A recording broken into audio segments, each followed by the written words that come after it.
going to crush it up here. So I welcome Dr. Paul Etchison. Thanks. All right. Hey, I like that. Well, thank you everyone for coming back from lunch. I'm excited to be here.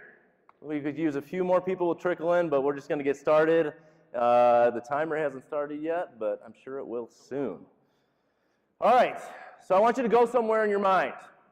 The year is 2020. The entire human and animal population has almost been completely wiped off the face of the earth by invading aliens. They're strong, they're fast, they've got big teeth, and they look like that. Yes. But they're blind. They can't see, but they can hear really well. And if they hear you, they will find you, they will hunt you down, and you will die. Your life will be over. So I want you to think for a moment, what would that be like? Knowing, could you ever be comfortable? This was a really scary movie, at least for me. I guess not that scary, but it's weird that we watched this, me and my wife, because we hate scary movies. Like the last scary movie I saw before this was The Grudge in 2003. Has anyone seen that? The movie sucks. I haven't slept in 15 years and counting. I hate that movie. But we went and saw this, so it was kind of cool, So this movie, there's this family, and they have to be quiet so the aliens don't find them and kill them. So, for instance, if you just, happen to be, this is a movie, A Quiet Place. I don't know if I mentioned that or not. But this movie, so if you happen to be this kid, and you got a shuttle, and you're in the woods, that shuttle goes off, guess what?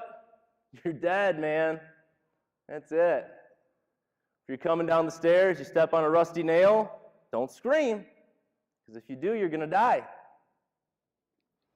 If you're pregnant, you're going to have a baby. You need to have it quietly, like I know every mom in this room did, right? Right? So what would that be like? Would you ever feel safe? Could you ever feel human in a world like that, knowing that at any given moment, if you made a noise, you're going to die? Be quiet. Don't bump into anything. Don't knock anything over. Most importantly, don't say anything. Just be quiet. Don't say anything. So you might be wondering, what does this have to do with dentistry? Killer aliens, right? What is this tangent we're on here? So I'm going to tell you it's a whole lot, because safety is an amazing thing. Safety is a basic human need, just like warm water in the morning. Did anyone else just sit there and just turn it back and forth, just what the hell is wrong with this thing? That's funny, man. The safety is an amazing thing, okay? But in the movie, it's more physical safety. But I don't want to talk about physical safety. I'm going to talk about something called psychological safety. This is a term that was invented by Amy Edmondson. She's a professor at the Harvard School of Business, and she does a lot of work with just, high-performing teams. What makes them work? Business stuff. And she defines psychological safety as the belief that one will not be punished or humiliated for speaking up with ideas, questions, concerns, or mistakes. So she's talking about on businesses, teams, at our dental practices, So in the movie, the easiest way for that family to be safe was just to be quiet. But what's it like in our dental practices? I want you to picture for a moment that you're an employee, you're a team member, and you're in a team meeting, and people are discussing something. What if you don't want to look ignorant? What if you don't want to look stupid? What if you don't want to be disruptive? What do? You just be quiet. You don't say anything. What if you don't want to look incompetent? Well, first of all, just don't try anything hard, because you might fail. And if you do try something hard and you do fail, just cover it up. Don't tell anyone about it. Don't admit it. So the easiest way to stay safe is just like the movie. Just be quiet. So I kind of want to talk about the research that she did that led her to this term. And she was tasked with looking at 8 different hospitals and looking at, what are the better teams, what are the worst teams between these 8 hospitals. And then she looked at something called adverse drug events, which is just, giving the patient the wrong medication, giving the patient the wrong dosage, things with like potentially life-threatening consequences. And she wanted to see, was there a correlation between the quality of the team and the adverse drug events?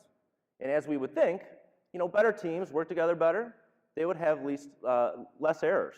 So let's look at her results here.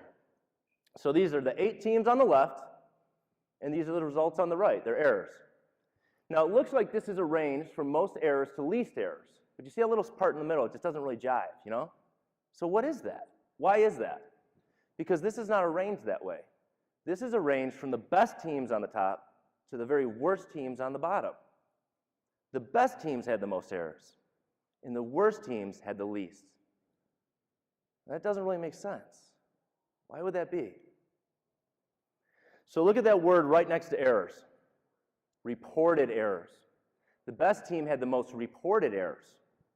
So it wasn't necessarily that they had more errors, they were just more comfortable reporting them. They were more comfortable admitting them when they made a mistake. So why is it important that we can admit our mistakes where we work? I want you to think back to a time that you learned a lesson from a mistake you made. Sometimes you learn a hard lesson. We all got those moments in our lives.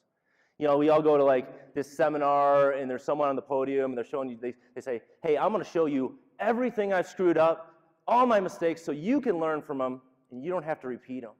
And then we all sit there and take notes and nod our head. We go, yeah, oh, I would never do that. That's stupid, right? And then 2 months later, we go back to our practice and we do that. The same thing they said not to do. Why is that? Because we're human. We're dumb.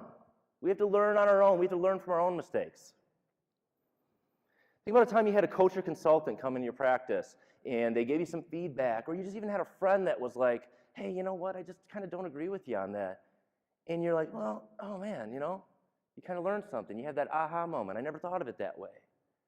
We all have moments like that.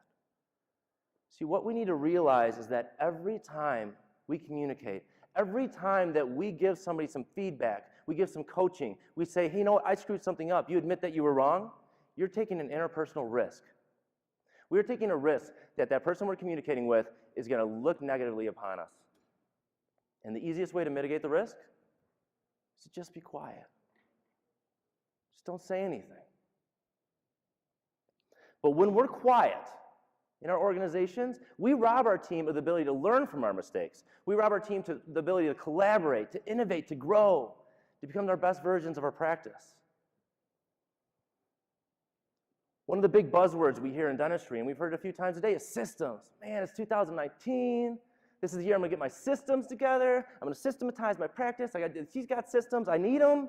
Forget the systems. Forget it. I'm not saying they're not important. But before you have systems, you need a great team that can work well together. And before you have that, you need to have leadership. We talk about leadership words: communication, vision, integrity, charisma, humility.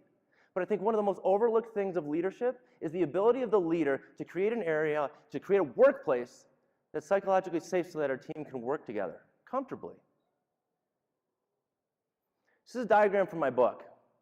Heroic leadership creates the great teams, which create the great systems. If you have a great team, they will make the great systems, but only in the right environment. Only in an environment of psychological safety. So here we are, 2019, VOD. Think about your practice. Do you have a safe place or a quiet place? Because one of the worst parts about having a quiet place is that you may not even know that you have one, because nobody on your team has the balls to tell you about it. Because the last time they told you something, you chewed their head off and you made them feel like crap about it. See, silence is an invisible act. We don't know when somebody doesn't say something. And if you have a quiet place at your practice, all of your success could be a complete illusion until one day one of your best team members quits. And you're sitting there going, I can't believe it.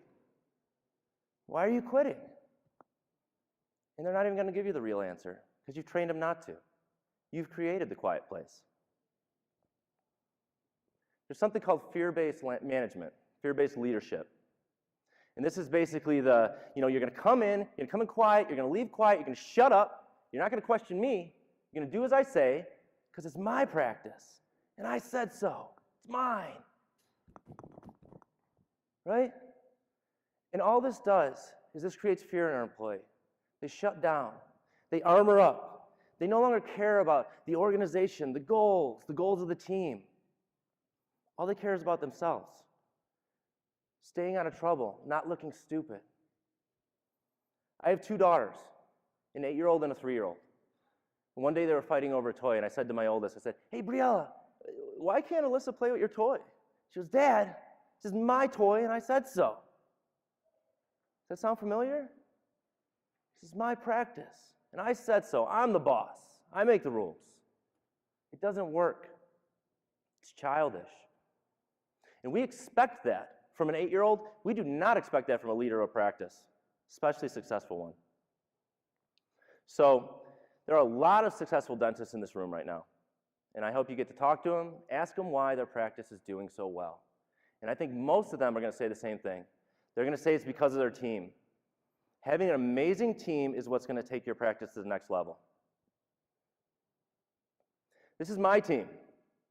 We did a startup 7 years ago, and we've grown to a team of 25.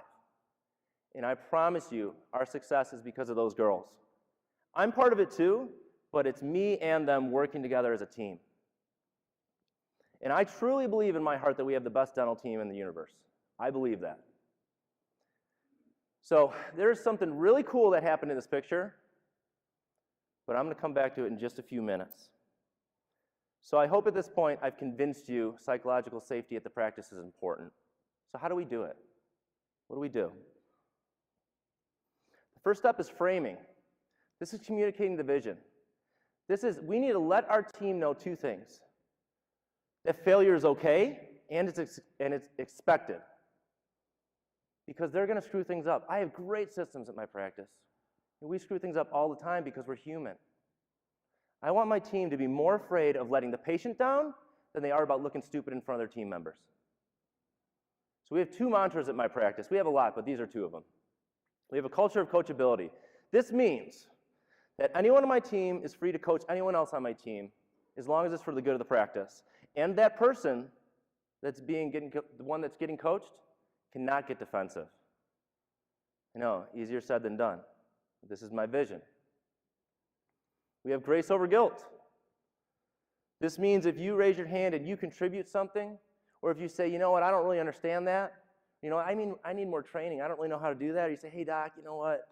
I really screwed something up with Mrs. Jones today." We're going to offer you grace and forgiveness.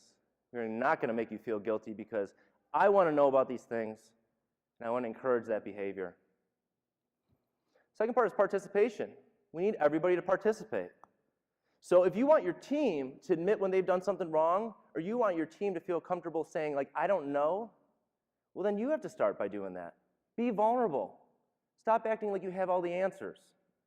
We all have that one Facebook friend that has all the answers. The perfect family. How well do we relate to that person? It's not real. And the other thing is ask questions. We need to invite discussion with our team. So if you take one thing from this weekend, and I guarantee this will revolutionize your practice, and it is so freaking easy to do. Take everybody that works for you one by one into your office, shut the door, and just have a real conversation with them. Ask them questions like, how are things going here? What are we not doing so well? What can we do better? How can I be a better boss, trainer, mentor? How can I make you like your job more? Do you even like your job? And you're going to get some real answers.